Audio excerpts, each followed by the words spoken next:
हाय दोस्तों, बहुत ही हताशा भरा दिन रहा आज इंडिया के लिए। और ऑस्ट्रेलिया को बधाई हो।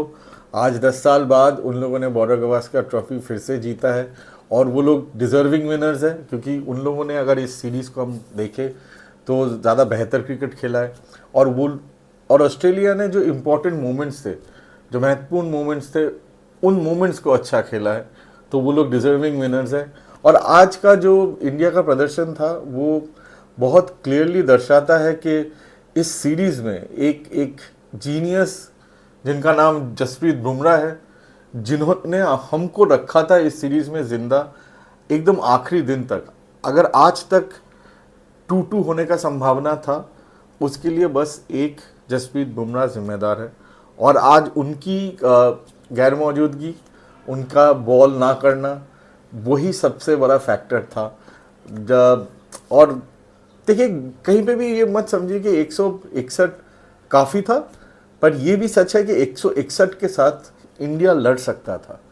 और वो 161 अगर जसप्रीत बुमराह बॉल हाथ में लेके खड़े होते तो मुझे लगता है काफ़ी होता, तो ये रिज़ल्ट कुछ और होता, ये श्रृंखला हम ड्रॉ कर सकते थे।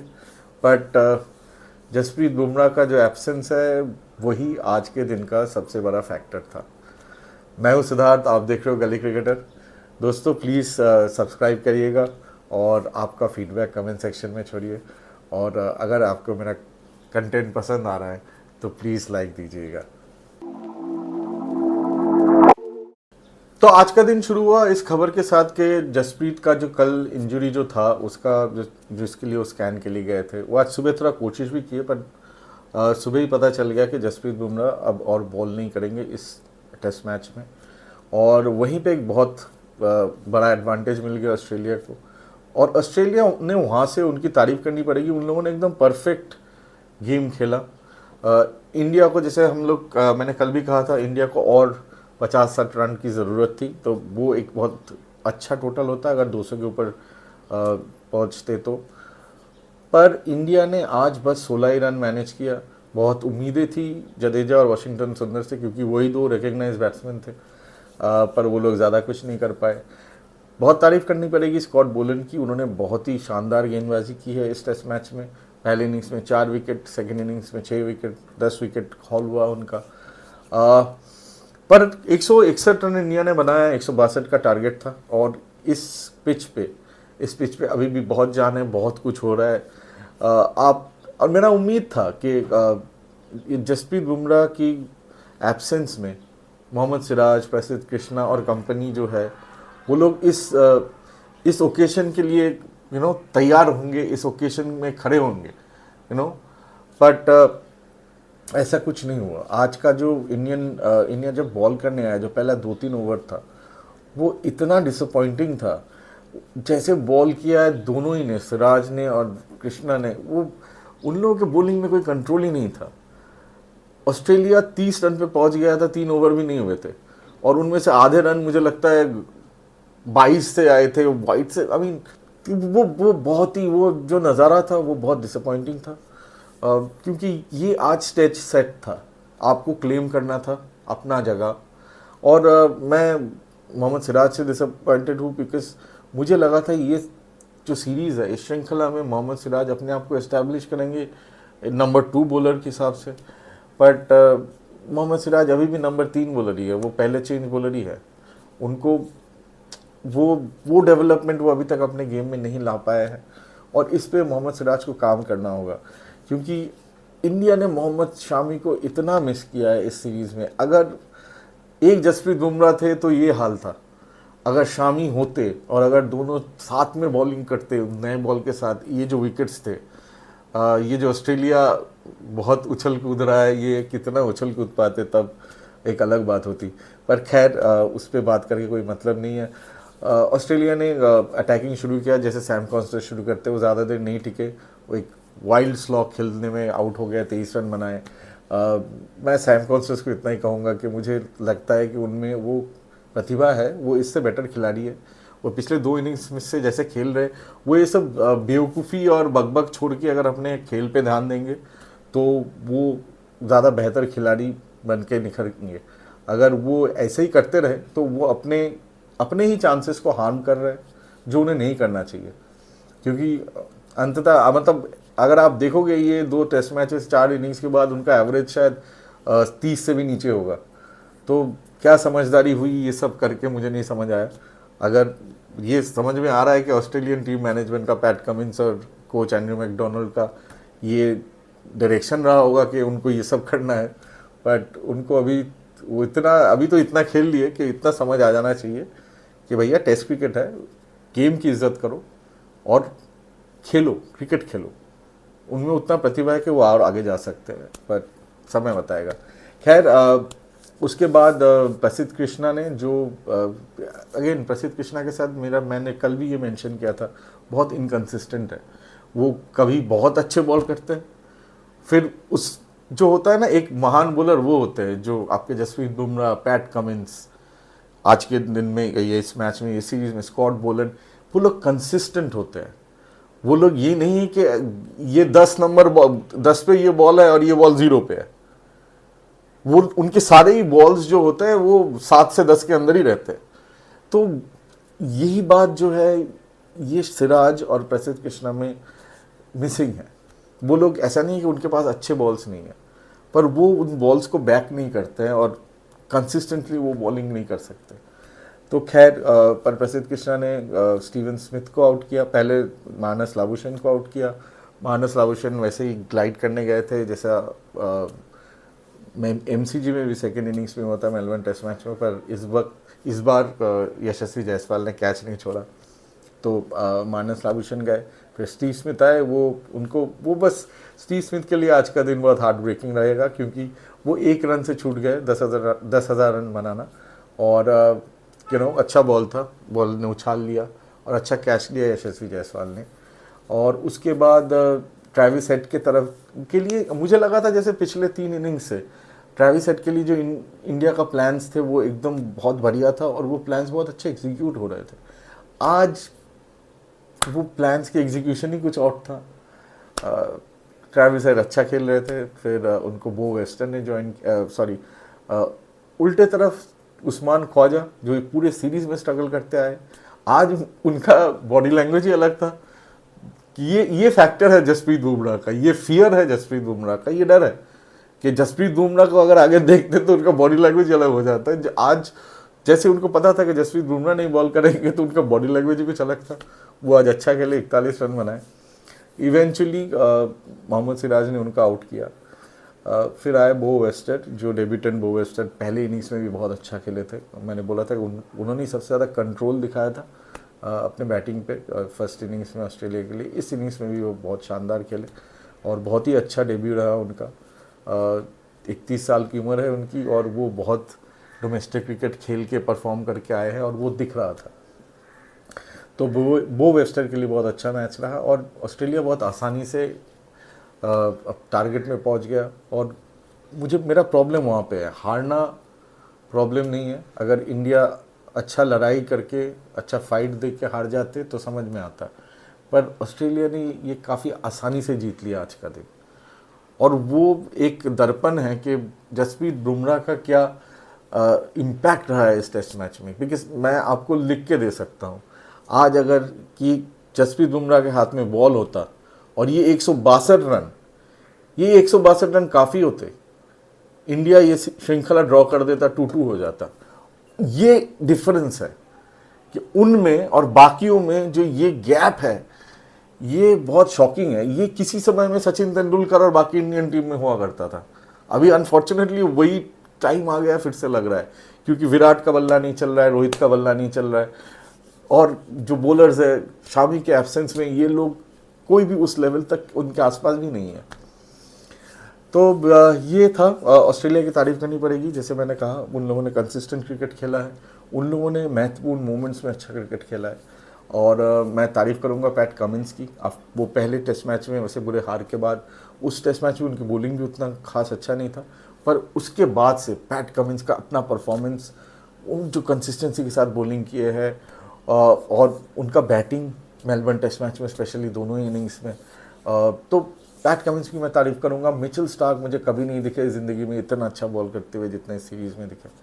इतना कंसिस्टेंट मिचेल स्टार्क कभी भी नहीं थे। अच्छा बॉल तो वो हमेशा करते थे, वो उनके पास वो कुछ अनप्लेबल डिलीवरीज तो हमेशा ही थे, बट मिचेल स्टार्क थोड़ा इनकंसिस्टेंट थे, रन्स भी दे देते थे, पर इस सीरीज में उन्होंने जो अच्छा खेला है उतना मैंने कभी नहीं देखा।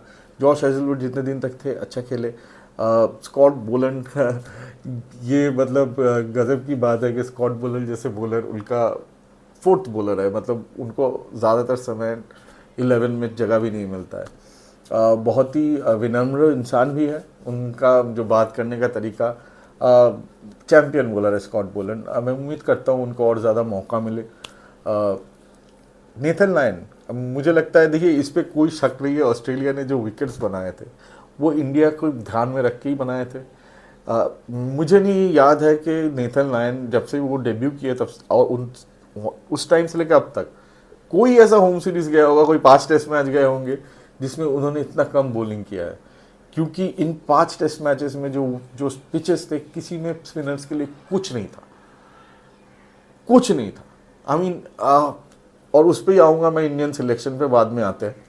तो नेथन लायन पर एक बात माननी पड़ेगी, और यहीं पे जो तजुर्बा है वो काम आता है। नेथन लायन जब भी इस सीरीज में बॉलिंग किया है, ज़्यादा कुछ स्पिनर्स के लिए ना होने के बावजूद अपने स्किल से और गेम्समैनशिप से दिमाग लगा के सिचुएशन को खेल के उन्होंने महत्वपूर्ण विकेट लिया है। जैसे शुभमन गिल का विकेट इसी टेस्ट मैच में पहले इनिंग्स में, ऐसे आई मीन, और नेथन लायन का बैटिंग वो मेलबर्न टेस्ट मैच के सेकेंड इनिंग्स में। तो नेथन लायन भी अपना जो रोल है बाखूबी निभाए। और इसके बाद अगर आप देखोगे ऑस्ट्रेलिया के लिए बैटिंग में ट्रेविस हेड ने जैसे शुरू किया था, वो हमारे लिए गले का कांटा, ट्रेविस हेड हमेशा बने रहेगा। उम्मीद करता हूँ इसके आगे ट्रेविस हेड कभी हमारे लिए तकलीफ ना बने, इंडिया जो प्लान्स थे वो अच्छे से एग्जीक्यूट करे। So Travis Head, Steven Smith form में वापस आए, और जब से स्टीवन स्मिथ फॉर्म में वापस आए वो ब्रिस्बेन की इनिंग्स के बाद से वो अलग ही दिखे। और बात रहेगी मानस लाबुशेन और उस्मान ख्वाजा की, ये 2 प्लेयर्स हैं ऑस्ट्रेलिया के लिए जिन्होंने स्ट्रगल किया है, स्पेशली मानस लाबुशेन। मुझे हमेशा ही लगता था कि मानस लाबुशेन दुनिया के सबसे किस्मत वाले क्रिकेटर हैं। उनके पहले 1-2 साल में उनका किस्मत बहुत अच्छा हुआ करता था, इतने कैचेस छूटते थे एंड ऑल दैट। शायद वो किस्मत अभी वैसे तो उनके साथ है नहीं अभी। इस सीरीज़ में भी खैर 1-2 बार उनका कैच छूटा है, बट मानस लाबुशेन भी स्ट्रगल किए, उन्होंने 1-2 70-72 बनाए, बट वो कभी भी फ्लुएंट नहीं दिखे इस सीरीज़ में। और बाकी सैम कॉन्स्टेंस की मैं बात कर ही चुका हूँ, वो वेबस्टर मुझे लगता है कि ऑस्ट्रेलिया के लिए बहुत अच्छा फाइंड है। तो ये रहा मोरलेस ऑस्ट्रेलिया का हिसाब इस टेस्ट सीरीज़ में। बाकी बात होती है इंडिया के लिए। तो सबसे पहला सवाल जो है वो विराट और रोहित ही है। आप अपने रेपुटेशन पे उतने दिन ही खेल सकते हैं, और वो वक्त आ गया है जहाँ पे इन लोगों के लिए परफॉर्म करना मस्ट है, कोई चॉइस नहीं है, क्योंकि आपका रेपुटेशन का जो भी आपका हो, रेपुटेशन का जो वेट है वो उतना देर तक ही चल सकता है। अब इनको परफॉर्म करना पड़ेगा। इंडिया का नेक्स्ट एंगेजमेंट है इंग्लैंड में, अगेन 5 टेस्ट सीरीज़ का श्रृंखला, 5 मैचेस का टेस्ट सीरीज़, 5 मैच का श्रृंखला है, बहुत इम्पॉर्टेंट है।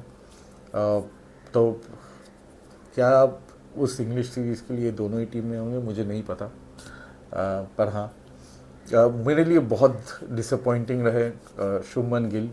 हाँ, उनको उतना मौका नहीं मिला और वो मेलबर्न टेस्ट पे नहीं खेले, ये मेरे लिए अभी भी बट मुझे लगता है उनको अपना शॉट सिलेक्शन पे काम करना होगा, उनको अपने दिमाग पे काम करना होगा। उनमें प्रतिभा की कोई कमी नहीं है, उनकी गेम में बाकी ऐसे कोई खामी नहीं है। मुझे लगता है उनका थोड़ा कंसंट्रेशन और दिमाग सही से इस्तेमाल करके खेलना, ये जो क्रिकेट का पार्ट होता है, बैटिंग का पार्ट होता है, उस पर उन्हें काम करना चाहिए। क्योंकि खूबसूरत 30 रन्स आपको उतने देर तक ही सपोर्ट कर सकते हैं, उसके आगे नहीं।